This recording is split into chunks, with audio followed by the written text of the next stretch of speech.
Chers amis, bonjour.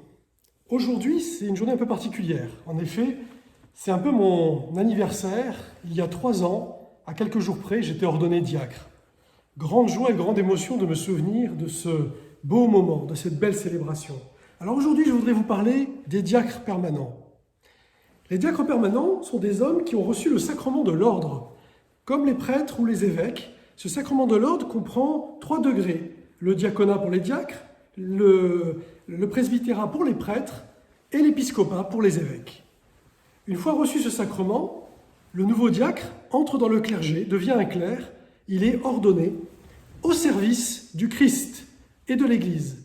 En cela, le diacre est directement rattaché à l'évêque.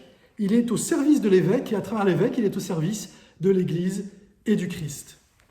Alors je vous en parle parce que, voilà, on voit souvent les diacres à travers la messe, parce que c'est souvent là qu'on les voit. Et pourtant, la messe n'est pas très représentative de ce qu'est le diacre. On ne peut pas dire que le diacre est un rôle très important, très actif de la messe, encore qu'il proclame l'évangile, il porte le calice, il distribue la communion, bien évidemment. Mais en réalité, le diacre est encore plus utile à l'extérieur, et ça se voit moins.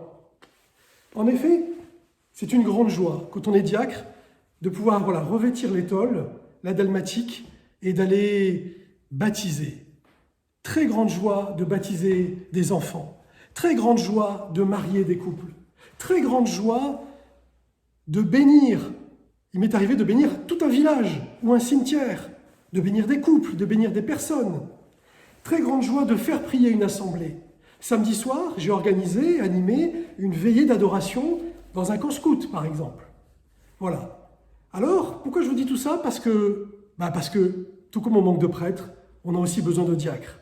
Alors, messieurs, si vous êtes intéressés, tentés par une vie au service de l'Église et du Christ, eh bien, parlez-en à votre curé, parlez-en à votre évêque.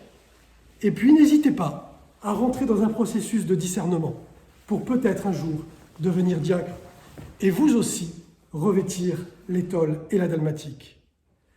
À bientôt, au revoir.